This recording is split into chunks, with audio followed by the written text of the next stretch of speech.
লিল্লাহি তাকবীর, লিল্লাহি তাকবীর।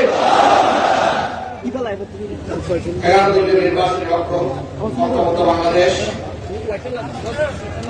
আগামী নির্বাচনকে সামনে রেখে আজকের এই নির্বাচনী জনসভার সম্মানিত সভাপতি, 11 দলের কেন্দ্রীয় এবং স্থানীয় নেতৃবৃন্দ, শহীদ পরিবারের সদস্যবৃন্দ, জুলাই যোদ্ধাবৃন্দ এবং প্রিয় কক্সবাজারের ভাই বোনেরা, সাংবাদিক বন্ধুগণ, প্রশাসনিক দায়িত্বে নিয়োজিত সদস্যবৃন্দ, আমি মহান আল্লাহ তাআলার শুকরিয়া আদায় করছি। জুলাই বিপ্লবের পরে দ্বিতীয়বার আমার কক্সবাজারে আসা, আলহামদুলিল্লাহ। তখন যখন আসি তখন নির্বাচনের দিনক্ষণ ঠিক হয়নি, এখন দিনক্ষণ ঠিক হয়েছে এবং ঘনিয়ে এসেছে। এবারকার নির্বাচন আমার আগে কথা বলে গেছে, এটা 8 সাল, 14 সাল, 18 সাল, 24 সালের নির্বাচন নয়। এই নির্বাচন হচ্ছে জাতির দিক পরিবর্তনের নির্বাচন। এই নির্বাচন হচ্ছে জুলাই বীরদের প্রত্যাশা পূরণের নির্বাচন। এই নির্বাচন হচ্ছে মানবদের জন্য একটা নিরাপদ বাংলাদেশ করার নির্বাচন। এই নির্বাচন হচ্ছে শিশুর স্বপ্নে মেলে ধরার নির্বাচন। এই নির্বাচন হচ্ছে পছা গুণে ধরা 54 বছরের যে রাজনীতি দফায় দফায় ফেসিবাদের জন্ম দিয়েছে, সেই রাজনীতিকে বিদায় জানানো, লাল কার্ড দেখানো নির্বাচন। ইনশাআল্লাহ 12 তারিখ এদেশের আপামর জনগণ লাল কার্ড দেখাবে ইনশাআল্লাহ। আজকে যে উত্থান জনস্রোত যেটা আপনারা লক্ষ্য করছেন, এটা শুধু কক্সবাজার নয়, এটা এখন 56,000 বর্গমাইলের একই দৃশ্য। এর আগে জুলাই তরুণেরা জাতিকে সিদ্ধান্ত জানিয়ে দিয়েছে যে আমরা আছি ইনসাফের পক্ষে, আমরা পুরানো রাজনীতির পক্ষে নাই, ফেসিবাদের পক্ষে নাই। যারা জুলাই চেতনা ধারণ করে আমরা তাদের পক্ষে নাই, সব জানিয়ে দিয়েছে। ডাকসু থেকে শুরু আপাতত জকসুতে এসে ডেকেছে, ডেকে দেওয়া হয়েছে, ডেকে নাই ডেকে দেওয়া হয়েছে। ভীত সন্ত্রস্ত হয়ে পড়েছে, যেখানে এখন নির্বাচন সেটাই এখন আরো বাড়বে। হারার ভয়ে এখন সব নির্বাচন ঠেকায় দেয়। জোর করে মানুষের মন দখল করবে হবে না। মাহমুদা কিন্তু বলে গেছেন, তাকে নিয়ে বুলিং করা হচ্ছে, অপমান করা হচ্ছে। সে কে? ওই তাদের কারণেই তো আজকে অনেকে জেল থেকে বের হয়েছে, তাদের কারণে অনেকে বিদেশে চিকিৎসার সুযোগ পেয়েছেন, তাদের কারণে অনেকে দেশে আসার সুযোগ পেয়েছেন। আজকে সেই উপকারীকে আপনি উপহাস করেন, এটা তাদের জন্য উপকার হবে ইনশাআল্লাহ। আমরা এই মৃত্যুদেরকে কথা দিচ্ছি ইনশাআল্লাহ 13 তারিখ থেকে নতুন একটি বাংলাদেশ জনগণ পাবে। সেদিন আমাদের মায়েদেরকে আমাদের মাথার উপরে তুলে মর্যাদা দেব ইনশাআল্লাহ। তাদেরকে ঘরে চলাচলে কর্মস্থলে সব জায়গায় তাদের পূর্ণ নিরাপত্তা নিশ্চিত করা হবে। শিক্ষায় আমরা বলেছি মাস্টার্স পর্যন্ত তাদের সমস্ত শিক্ষা খরচ বহন করবে সরকার। বলবেন মায়েদেরকে বললেন এটা বৈষম্য না, তারা তো স্লোগান দিয়েছে বৈষম্যের বিরুদ্ধে, আমাদের কিছু বললেন না। না বললাম না এই কারণে এটা বৈষম্য নয়, এটা তাদের পাওনা, এটা তাদেরকে দিতে হবে। বুঝলাম না কিভাবে পাওনা হয়। আচ্ছা, এই যে এত বড় সমাবেশ, এখানে লাখো পুরুষ এসেছেন, আপনার জীবনে কাউকে কোন পুরুষকে তার পেটে বাচ্চা ধারণ করতে দেখেছেন? আপনারা কেউ নিয়েছেন? বুকের দুধ দিতে পারবেন? পারবেন না। নিজের বুকে সন্তানের জন্য, শিশুর জন্য বিছানা বানায় দিতে পারবেন? এই নিয়ামত আল্লাহ তাআলা মাদেরকে দিয়েছেন। এই মাদেরকে যে জাতি সম্মান করবে, আল্লাহ তাআলা সেই জাতিকে সম্মানিত করবেন ইনশাআল্লাহ। আর এই মাদেরকে যারা সম্মান করতে জানবে না, তারা আল্লাহর কাছ থেকে কোনো সম্মান পাবে না। জুলাই যুদ্ধের রাস্তায় নেমে বলে নাই আমাদেরকে বেকার ভাতা দেয়, তারা বলেছে আমাদেরকে কাজ দেয়। আমার পাওনা কাজটা আমার হাতে তুলে দেয়। মানুষ আমার টেলিফোন আর কোটায় আমার নিজের মেধা যেন হারিয়ে না যায়, এই ছিল তাদের দাবি। আমার মেধা যোগ্যতা অনুযায়ী আমার যে প্রাপ্য সেটা আমার হাতে দেয়। আমরা যুবকদেরকে বলছি পরিষ্কার, একদম সাফ, আমরা যুবকদের হাতে বেকার ভাতা তুলে দিয়ে অপমানিত করবো না। আমরা তাদের প্রত্যেকটা হাতকে মজবুত করে বলে দেবো দেশ গড়ার কারিগর হিসাবে। তারপরে কাজ তুলে দিয়ে বলবো এবার আগাও, এদেশ তোমার, এবার চিৎকার দিয়ে বলো আমি বাংলাদেশ। সেই বাংলাদেশের গর্বিত নাগরিক বানাতে চাই যুব সমাজকে।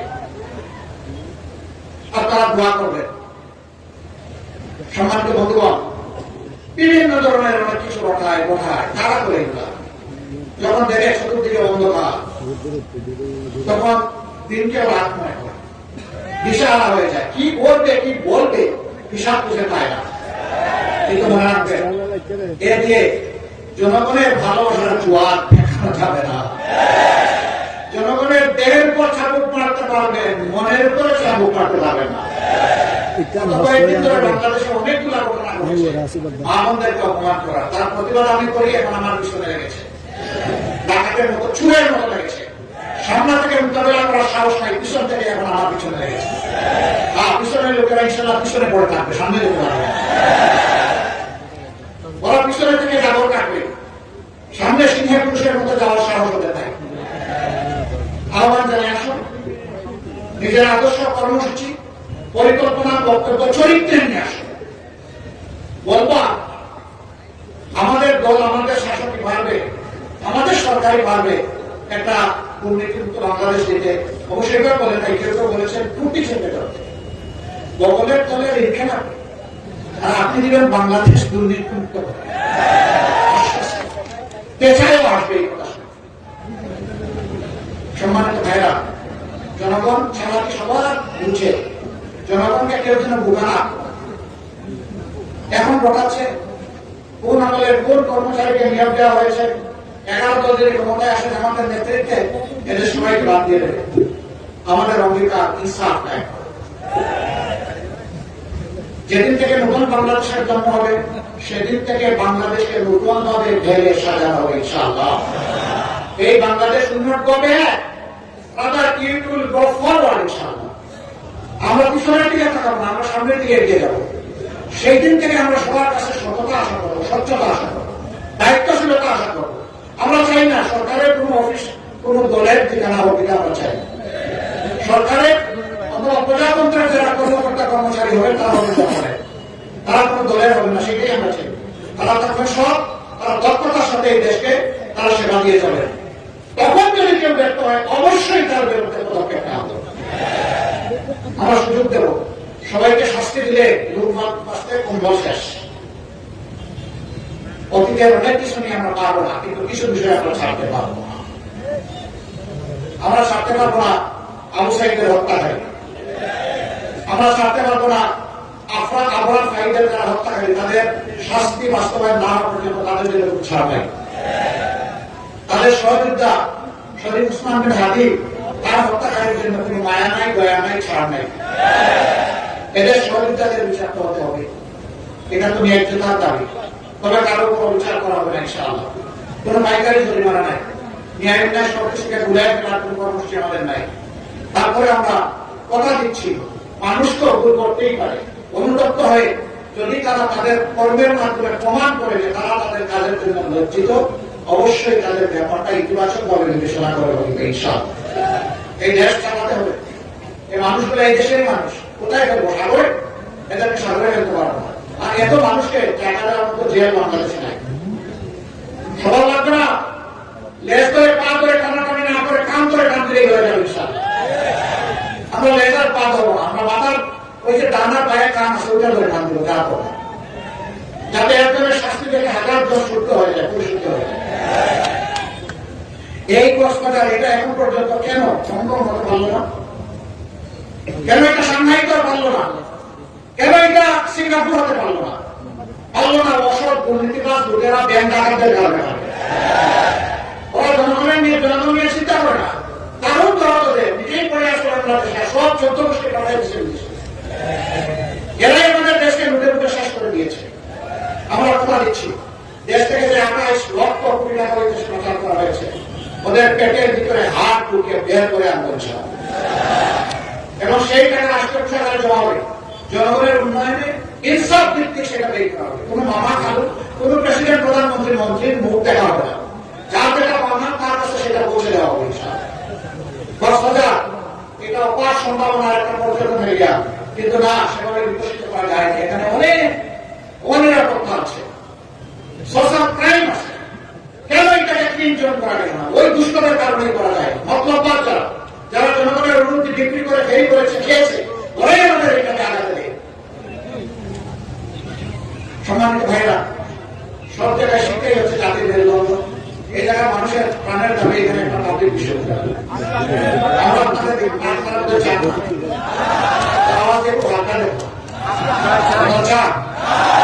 যদি চান দোয়া করেন, শুধু বিশ্ববিদ্যালয়ের মানে দোকান খোলা সার্টিফিকেট তৈরির ফ্যাক্টরি না, আমরা সেই শিক্ষা ব্যবস্থা গড়ে তুলতে চাই যে শিক্ষা মানুষকে মানুষ বানাবে, আবার একই সাথে দেশ গড়ার কারিগর বানাবে। আমরা কোনো একাডেমিক জাস্ট থিওরিটিক্যাল এডুকেশনে বিশ্বাসী নই। আমরা মরাল এবং প্রফেশনাল এডুকেশন আমাদের সন্তানদের হাতে তুলে দেবো। কোন গরিবের সন্তানের শিক্ষা থেকে বাদ পড়বে না, ওই শিশুর দায়িত্ব সরকারের। কারণ আমরা রাজার ছেলে রাজা হোক, এই রাজনীতির আমরা বিরোধী। যার যোগ্যতা আছে সেই এই দেশের সেবক হোক, ওইটাই আমরা দেখতে চাই। আমরা আল্লাহর কাছে দোয়া করি আমার একজন রিক্সা চালক শ্রমিক ভাইয়ের মেধাবী সন্তান আগামীতে বিকশিত হয়ে সে যেন বাংলাদেশের প্রধানমন্ত্রী হয়। আমরা ওই দেশটা করতে চাই, ওই দেশটা আমরা দেখতে চাই যে এই দেশে ইনসাফ কায়েম হওয়া মানে হচ্ছে একজন সাধারণ মানুষ অপরাধ করলে তার দেশ শাস্তি হবে, দেশের প্রেসিডেন্ট প্রধানমন্ত্রী যদি একে অপরাধ করেন তাদেরকে আইন ছাড় দিয়ে কথা বলবে না। আমরা সেই বাংলাদেশকে করতে চাচ্ছি। ওই বাংলাদেশ আপনারাও চান? আলহামদুলিল্লাহ, আসুন তাইলে সেই বাংলাদেশের জন্য আমরা এগিয়ে যাই। দুটি ভোট, প্রথমটা কি ভোট? মা ভোট। প্রথমটা কি ভোট? কিসের পক্ষে? হা জুলাই আকাঙ্ক্ষার পক্ষে। হা জুলাই যে আকাঙ্ক্ষা ধারণ করে তাকে সম্মান করার নাম হচ্ছে হা। ওনাকে প্রথমে না বলছে, এখন জাতির জেলায় আস্তে আস্তে হা বলে। এটা তাদের মুখের নয়, মুখের কথা হোক, আমরা দোয়া করে। কিন্তু এবার কেউ না পক্ষে দাঁড়ালে জাতি তার কাছ থেকে হিসাব নিকাশ ভালো করে বুঝে নেবে। 12 তারিখ প্রথম ভোট হবে ইনশাআল্লাহ। হায় হা মানে আজাদি, না মানে গুলামি। আজাদি না গুলামি? আজাদি না গুলামি? ইনশাআল্লাহ আমরা সবাই হা ভোট দিব। সমস্ত জনগণকে উদ্বুদ্ধ করে সাথে নিয়ে জোয়ার সৃষ্টি হয়েছে, সেই জোয়ার ভোটের বাক্সে পৌঁছে দেব ইনশাআল্লাহ। এরপরে ভোটটা হচ্ছে 11 দলের মনোনীত ঐক্যবদ্ধ বাংলাদেশের প্রার্থীদের জন্য। এখানে 4টি আসনে দাঁড়িপাল্লার প্রার্থীরা আছে। আমরা একটা আসনের প্রার্থীর হাতে আজকে মহেশখালীতে সেই প্রতীক তুলে দিয়ে এসেছি। বাকি 3 জন ইনশাআল্লাহ এখানে হবে। কক্সবাজারে একটা প্রার্থী আসে।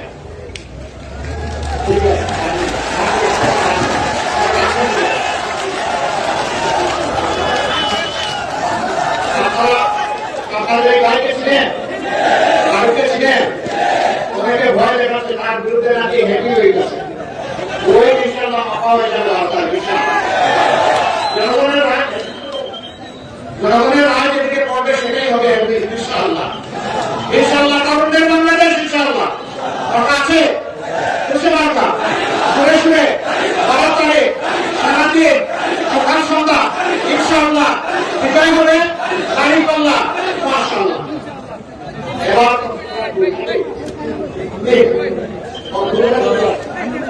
আচ্ছা আলহামদুলিল্লাহ আপনাদের ভাই শরীর ঘরে শর্ত এই বিভিন্ন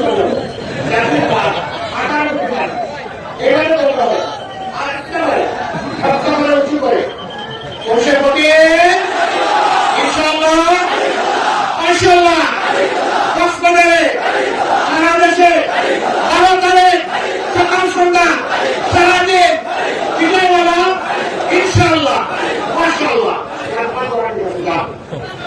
এরপরে কক্সবাজার চলা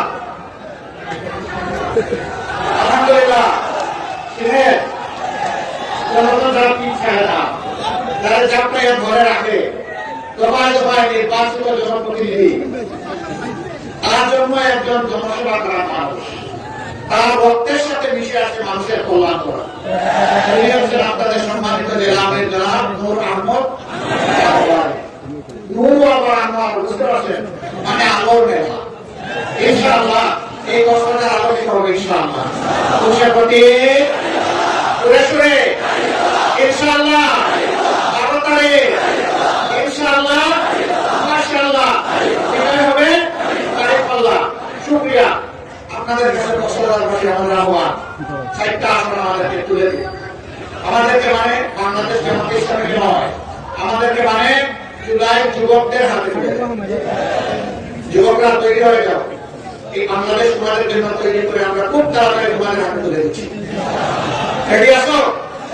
ইনশাআল্লাহ আপনারা সারা দেশের মতো এই 4টি আসন যদি আল্লাহর উপর ভরসা করে আস্থা রেখে আমাদের হাতে তুলে দেন, আমরা কথা দিচ্ছি আপনাদের আস্থার প্রতিদান দেব ইনশাআল্লাহ।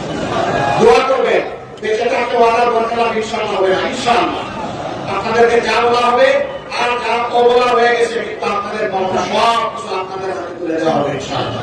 আল্লাহ হাফেজ। লিল্লাহি তাকবীর, লিল্লাহি